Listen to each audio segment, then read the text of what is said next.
Hey everyone. I'm just going to go through and talk about what your child needs to know before they enter the 5th grade.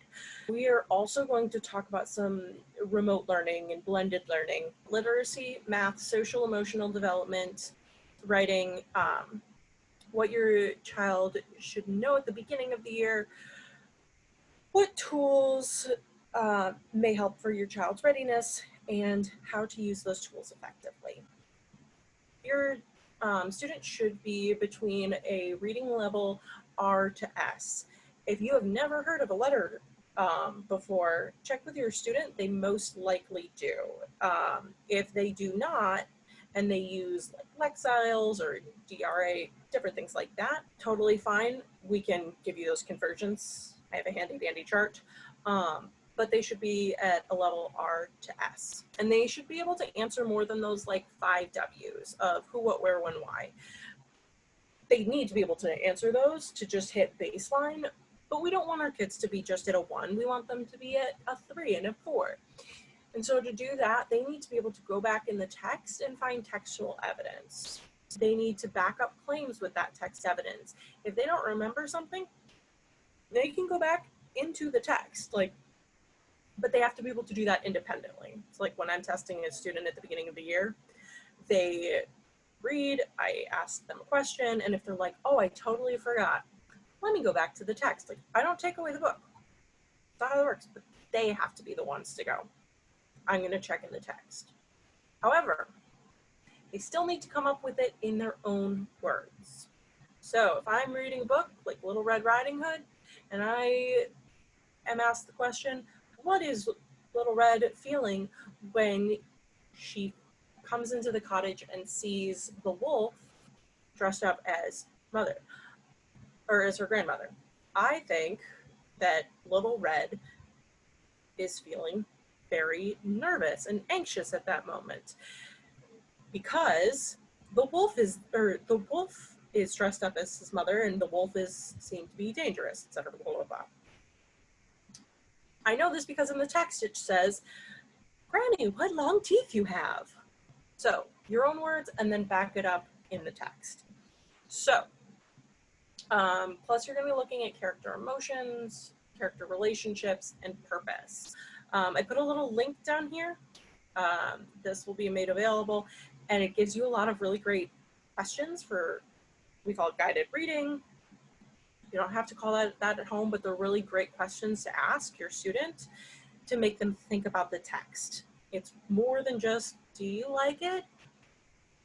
I mean, I hope so. Like, yeah, but also, what's going on? How do you feel about these characters? How were you feeling? How do you think the character was feeling?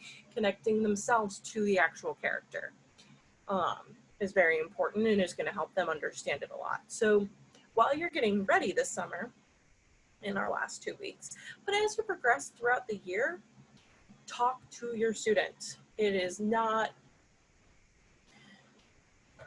a multiple choice test when you're at home. It's not. It is taking that time to read and talk to your students, talk to your kids. I don't even like necessarily calling them students when I'm talking to parents. They're your kids. You're not their teacher. You want to facilitate a conversation. You want to get them excited about books. You want to get them excited about reading and thinking about the books. That's going to be their biggest help, because when they go into school, their mind is going to be flexible and ready to go with that. And these are some resources. So read a ton. The more you read, the more you know. Then also do read alouds with your kids. I know they're independent. They probably, if they're like my 5th graders, they all had phones and they were way past 10 years old in their minds. Well, they're still 10 and they still like to be read aloud to. And they should be read aloud to still. The difference is we're not taking out, the old Dragons Love Tacos picture book. You're taking out difficult texts. So if they're at a 5th grade reading level, read them a 6th or 7th grade level book. Talk about it, discuss. If they're not catching on to what's going on, this is going to be helpful for them. It's also going to push them, because when they get older and the reading develops, they're going to go, oh, I really want to read this book. Like, I think I can read this book now. I loved Harry Potter growing up. Still do. My word, my whole classroom was themed like it last year. And I read Harry Potter to my kids. A lot of them hadn't read it. And to be honest, a lot of my students were not at that level where they could read it on their own. But they were able to spend a lot of time looking and imagining and visualizing. And we talked about the text and the characters, and it was great. And then they went, oh, I like that. What other things can I read that are similar? And so I went, here you go. When I was a kid, I loved Harry Potter. When I got a little bit older, my dad went, here's Lord of the Rings. Yeah, I wasn't ready to read that in the 4th grade. I was barely ready to read it in the 8th grade. Probably a little bit more now where I'm like, yes, I got this now. But it opened up an avenue. So I want you to keep that in mind. Your goal is to converse with your students, not put them to work with worksheets. That's what I'm for as the teacher. I will get into all the nitty-gritty stuff. You get to have the fun conversation. So these are great resources for you to find books, particularly now, since, depending on where you are, maybe you're not even in the city, maybe you're not by a bookstore, maybe you can't get to one. All the libraries are still closed. There are a ton of different resources for students, like the New York Public Library. Your students can go on and get a library card right now. And they can still check books out on an iPad, iPhone, Kindle, etc. And the great part is it just automatically gets returned when the time's up, so you never have to worry about losing library books again. Don't get me wrong, I am all about a good paperback book, but when it comes to you needing volume, these are great places. Get Epic is a free site for you. You can get all kinds of books. They start with super baby books all the way up to like middle school and high school level reading. There's also National Geographic for Kids, Time for Kids, Reading Works, News ELA. If students want like shorter reads, articles and stuff that you can read and discuss, things like that. And then Scholastic is fabulous for reading prompts, so on. And then Goodreads. Who doesn't love a good Goodreads reading list? All right, so now we're going to talk about math. Once again, you are going to think of conversations. Your goal is not to teach your child how to do decimals. That's my job. Their job is to help them understand math in the real world. So, for example, decimals. These are the subjects you're going to cover this year. Big one is decimals.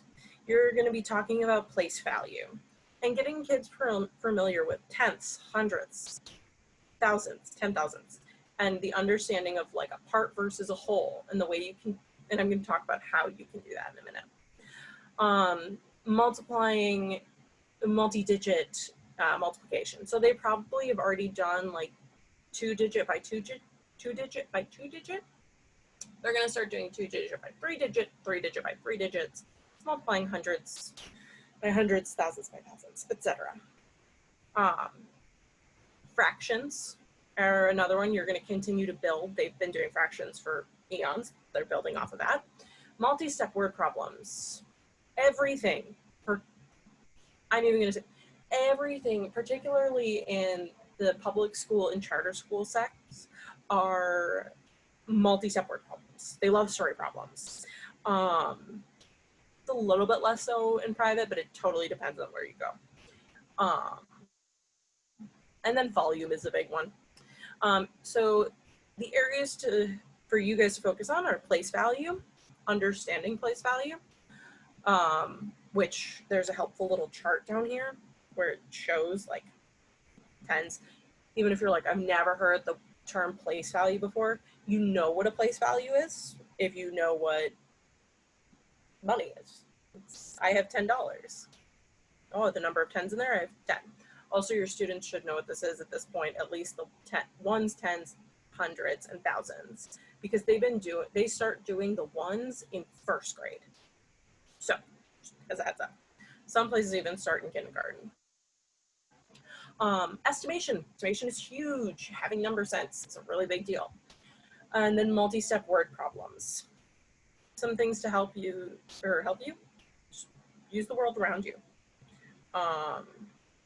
we'll talk about that a little bit more, this lovely place value chart. I got this on Google. I put in, this is the one I used all year. But I just typed in decimal place value chart. Bada bing, bada boom. You can also use this one that I have here. Money. Decimals. The number one way to get your kid to understand decimals, money. I'd be like, what is 1 in 75 hundredths? They're like, I'm gonna go, it's $1.75. They're like, I've got that. I know how to do that. SumDog is a really fun education and math program online, and same with education.com. Those are great. Just like stick a kid with an iPad for a little bit and they're gonna go through and learn, like they're gonna spend time just nailing their multiplication tables for a while, which is really important. If your kid doesn't know their multiplication tables, they need to learn their multiplication tables. It's the one thing I will say needs to be memorized, the multiplication tables. Everything else they need to have conceptual knowledge of. They need to know their multiplication tables. They need to know their multiplication tables. I've met kids who are in high school who don't know multiplication tables, and it slows everything down. When you get into really long problems, it makes it really difficult because you miss one number, et cetera, et cetera. So I hope I made that point really, really clear. All right, so let's talk about how you can help facilitate this conversation. So here's an example of estimation. So when you're in a store, you can ask your child, how much does blank cost? I'm gonna say, how much does a pack of gum cost? And they're like, oh, it costs $3.99. So weirdly expensive pack of gum, but we do live in New York City. So anyway, so they say $3.99. So I go, oh, is that closer to $3 or $4? Closer to $4. Yeah, because if I give the guy at the counter $3, like, where's my 99 cents? If I give him $4, gone over, he gives me a penny back. So then I could go, how much money would I need to pay for 3 packs of gum?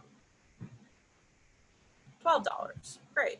Did it just 4 times 3? Done.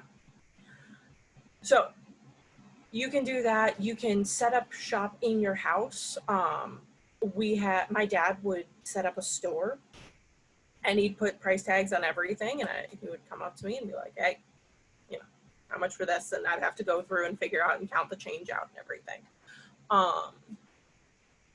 This is going to help your student really understand rounding and decimals and giving them this idea. Because it's really, really important to understand your numbers. For example, this is where the place value come in. Yari, myself, and 8 friends go out to dinner. The check is $75. We split the bill. I ask Yari to pay me $750. Does that make sense? No. What? The whole thing was $75. How did I go up 100 times? That doesn't make any sense.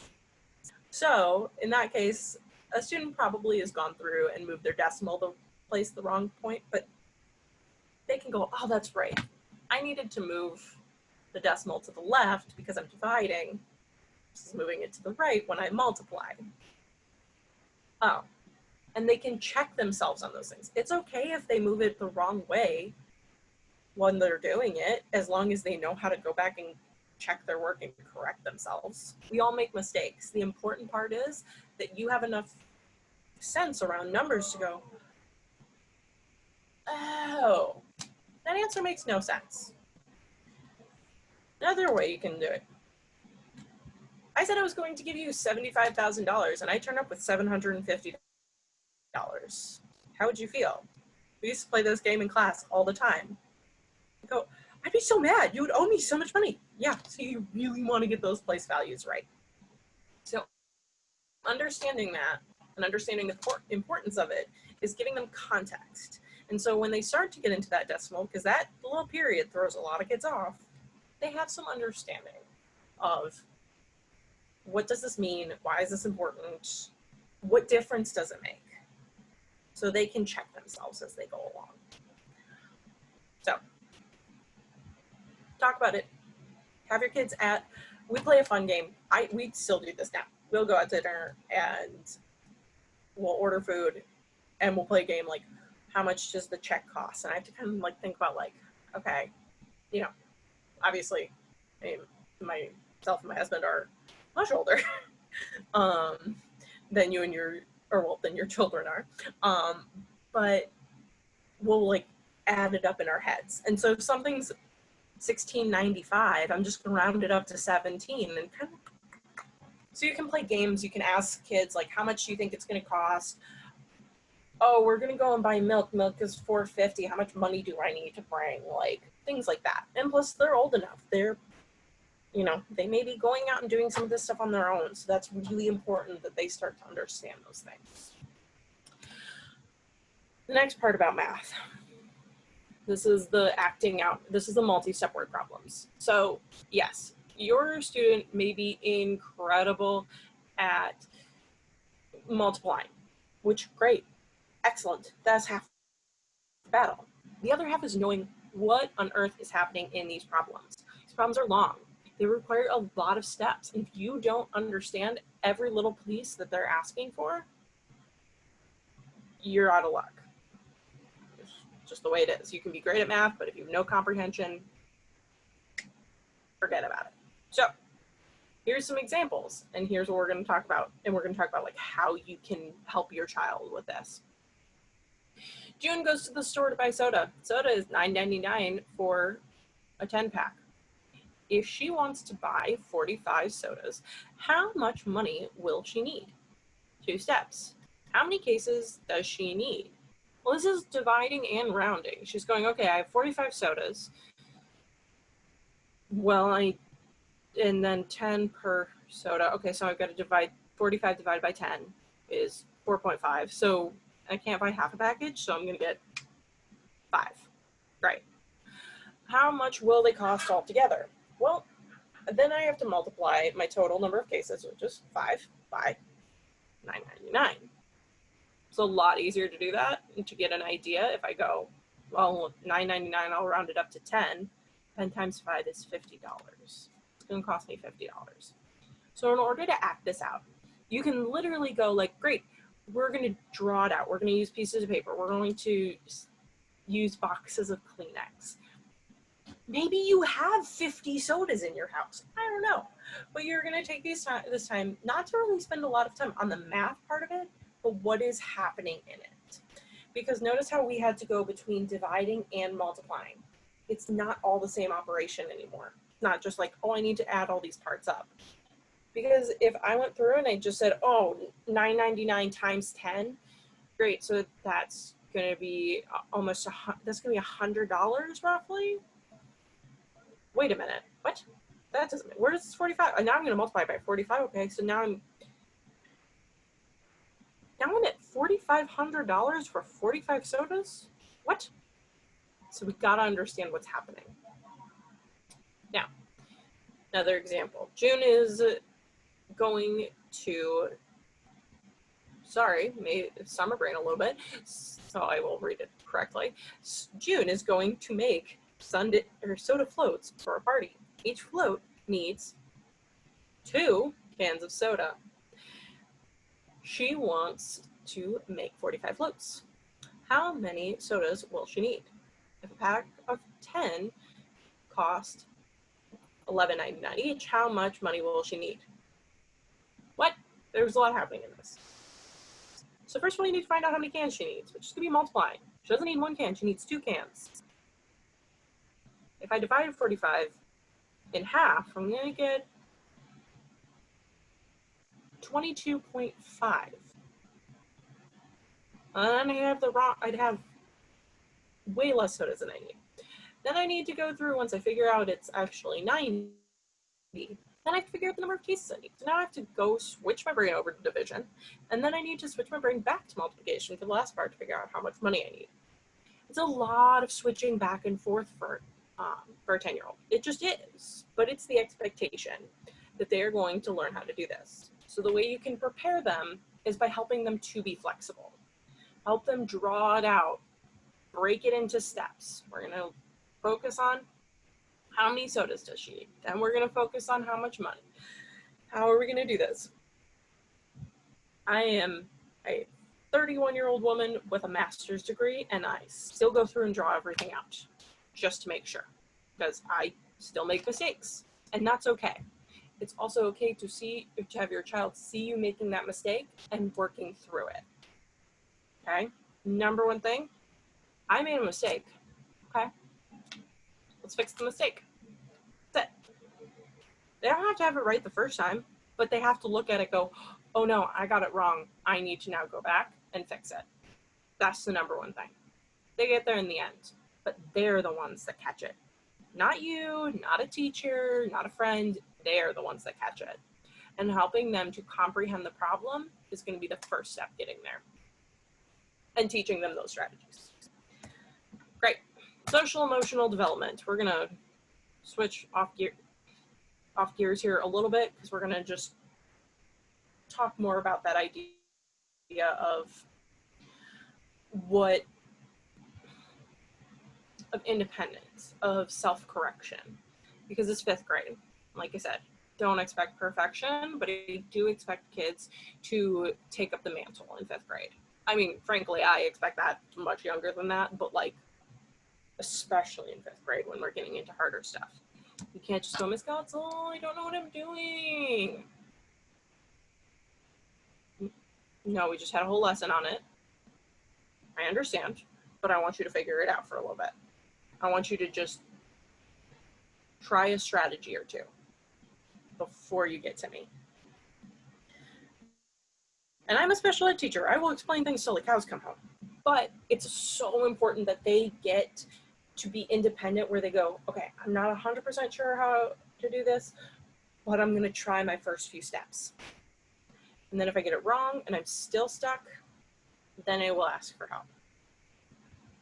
So we like to call it the 3 before me. They look at the anchor chart, they look at their notes, they ask a friend, still don't get it, then they come to me.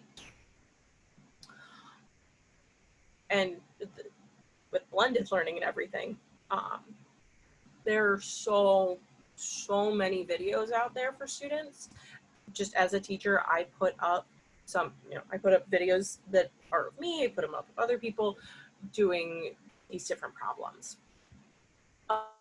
And if you have a student, or what you can teach your students to do is to take that independence, go, hey, I'm not understanding this, Miss So-and-so, or Mr. So-and-so, can you please explain this further, or are there any additional resources that I can go through and watch? Your students are like most students. They probably love YouTube. YouTube is great. YouTube is more than just shopping hauls. It's got so much educational content, and I urge you to use that. I urge you to use that resource. So, plus they love watching YouTube in any form of content, so you'll definitely get engagement on that part, which is great. Students need to be able to keep track of their assignments. They need to be able to keep track of their supplies, and they need to be able to now they have to keep track of meetings. There are a lot of different tools that, we can help them with that, but they need to start taking that on themselves. And what a better time than during a pandemic, because they kind of have to now. So we'll figure it out. I know they can do it. And then also just like being able to teach them organization. And then also, it is a pandemic. It's a crazy time for all of us. And it's really important that we also give space to those emotions. I am not a psychologist, I am not a therapist, but I do know that if you open up that, like, how are you doing? Let's talk about it. And giving that space, it's going to really help them to calm themselves so they're able to focus on this. It's okay. It's a new routine. It's about mindset. Yes, this is different than what you've done. I mean, you're going to give up? No. Here's got to learn a new routine. We're going to learn this new routine. It might be frustrating sometimes, but I know you can learn it. So, writing. Speaking of frustration, because and keeping open spaces and talking about things that they need to get used to. The expectation in writing this year ups like crazy. They need to be able to write 5-paragraph essays. That's just the expectation. They might have some short answers and like reading responses, but those still need to be 5 to 7 sentences. And they're going like like 5 essays throughout the year, plus all the state test extended responses, which I'll get to state test later. So like it is the requirement. It is no longer, I'm going to write 2 paragraphs. I'm going to write 3 paragraphs. We're going to keep going. They got to write 5. So in order to help them keep the stamina, don't have them write 5-paragraph essays constantly. That's boring to me, and I love to write. So let's keep it interesting. Have them keep a journal. Do free or daily free writes where they just have to write for 15 minutes about, you're not reading over it, you're not proofing it, you're not doing anything like that. They're just writing to write. There are tons of writing prompts out there. We used to start the day off with, if you silly writing prompt, like if you could rule the world for one day, what would you do? Things like that. Writing groups, round robin writing circles are really fun. Have them take a screenwriting class, have them take a playwright class, have them do creative writing, things like that. It's just the more they write, the better they get. And if you are able to facilitate that in a fun way, it's going to make the difference later on. So then the next thing is citations and research. The required skill is utilizing the texts. So when you have questions, they should answer them in their own words and then use the text. Like I did earlier, why was Little Red scared? Little Red was scared because, I know this because it's in the text. Have them write an essay about something they want or believe in. Long before I was a teacher, when I was in 4th grade, my mom, there were a lot of things I wanted, but I wanted a hedgehog really badly. And I pestered my mom constantly. She went, great, you want a hedgehog? Give me a presentation. Research. Show me you've done the work, and then I will consider it. Well, I went through and I read a couple books, and I went on the internet, which at that point was dial-up, so that was commitment. And I put together a PowerPoint, as we had just learned in school. And I put together a PowerPoint on, here's everything they needed. Now, granted, I finished the PowerPoint and I went, okay, so they need all these things, and we don't have those things, and we're not going to get those things. We don't have the right environment. We're in northern Minnesota. So, but it taught me how to persuade my mom, and it actually ended up coming in helpful with pets at least, because I then did that a few years later when I wanted a cat, and it worked. We got a cat.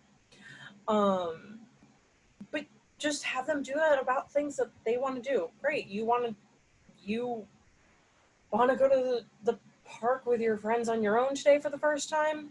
Why should you be able to do this? Things like that. Particularly with things they want you to buy them. It's a great one. Also deters them if they're like, I want to spend 80 hours a day playing video games. Cool. Okay. So prove to me why that's okay. Two birds, one stone. And then also go to the library to show them research. Now, this is going to be much harder right now because of the fact that they are not able to do library stuff, but there's a lot of stuff online that they can go and you can show them, like, here's how I research things. Here's what I find. I'm talking about credible sources. Going on Wingding's conspiracy theories is not going to teach you about the correct vaccinations for the COVID or for COVID-19. But you can give them credible sources for those things. And then making connections to multiple texts is the other expectations. So this is a lot more like retaining information. So if you read one book, they want you to remember enough that you can go back and be like, oh, I remember that in Cinderella, she also had, that's not a good one. It's like, what's another fairy tale? where she goes to see Granny, where they get into a dangerous situation and they have to go through and connect from one dangerous situation to another. Here, do it like this. Harry Potter versus Percy Jackson. You have two male characters. They both need to go on their hero's journey. They both have a specific weapon of choice that has chosen them. Things like that. They both have weird father issues. They both are trying to figure out who they are in their very murky past, etc. So, in order to help them do that, ask about how the characters are similar. If your child's reading more than one book during the summer, which they should, talk about that. You can also watch, like when you're watching movies or TV that have similar themes, draw conclusions. Some of them that I came up with were like, I'm trying to think of like kid-friendly movies. Because a lot of the stuff you're like, oh, you know, this movie relates. Oh, here, this movie relates to Shakespeare, or this movie is a screen adaptation of The Lion King, is a screen adaptation of Romeo and Juliet. A little bit young for them. So things like Moana and Pocahontas, they're the same movie. They go through the same plot points, and being able to draw those conclusions is a good way to get your kids' brains thinking about it and making those connections and start to put things together and meld things together versus looking at them as all individual, never being influenced by anything situations. And then also like reading a book and then watching the movie, you know, and talking about how they're similar, how they're different, pros, cons, etc. Everything has been made into a movie. Great. Once we read this book, we're going to watch the movie. And the book is always better. That's just me. Cool. Here's just an example from a state test, just so you understand, like, here's where the complexity is coming in. The narrator's point of view often affects the way stories are told. An excerpt from Bloomability and the excerpt from Cicada Summer. How does each author use narrative point of view to help their stories? How are these points of view similar and how are they different? Connecting two texts. Use details from both stories to support your response. They need details. They need to go through, but they can't just put in, oh, well, in line 76, it said this. No. Why are you using that? Why do I care about this random line of text? They need to be able to do a 5-paragraph essay, and they need to be able to connect multiple texts. So if you give them that ability for something outside of a state test, because not everything should focus on a state test, because that's boring and that's not what learning is, that will help them in that time where they go, okay, I gotta sit down and do this test, but I already know what I'm doing, so I'm good. Rather than just being like, learning is only about state testing. No, it's not. So, remote and blended learning. Implement routines for getting online. Ask your teachers for help. If there is something specific that your student is not understanding, transition. And I find a lot of students, they go, even like if you go to a small, they're transitioning between classes. They need, hopefully they will be next year after COVID, but like they're going to be transitioning between classes. They're going to have work for every class. They're going to be expected to keep track of it. And so if you start putting that seed in now, it's going to be really helpful as they transition. We handhold a lot during elementary school because in our minds we go, they're in elementary school, they're kids. They are kids, don't get me wrong. But that's gone when they get into middle school. Whether you're going to school on the Upper East Side, Upper West Side, Harlem, wherever you are, it gets a lot less hand-holding. And so help your students out. Implement a regular schedule. This is different, this is new. If you keep a regular schedule for your students, they will be able to handle this a lot better. And they're gonna learn time management skills through that, which, great. Have teachers' information on hand to make sure you contact them. Seems kind of obvious, but yeah, just have that so you can shoot them a text like, hey, I've got a quick question, what's going on here? It's way better than getting to parent-teacher conferences and being like, my child is doing what? We're accessible. Make sure that you utilize that. You're a parent, you have rights. You need to reach out. You have one teacher, maybe two. They have 30 kids. So make sure you are also helping with that. Resources to help your, and then yeah, they can also give you a lot of resources to help your students. I meet with students, I do office hours, but I also will just, they'll be like, one of my students was like, I don't understand rounding. YouTube video.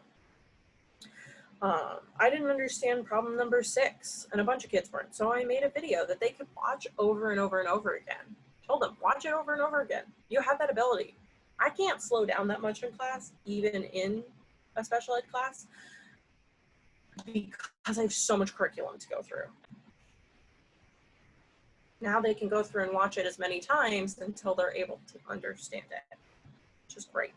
So utilize that. Push your students to utilize that. So before we get into questions, the final thing that I'm going to say is, as your students get older, frankly, this goes for any age, but especially as your students get older, it's not so much about pushing them to do the work. Don't get me wrong, do the work. Do the work. Get your homework done. Never gonna say don't get your homework done. But more than anything else, they need to go through and state tests will be there. Getting into high school is going to be there. Getting into middle school is going to be there. Getting into college is going to be there. And those are going to be things that are really, really important.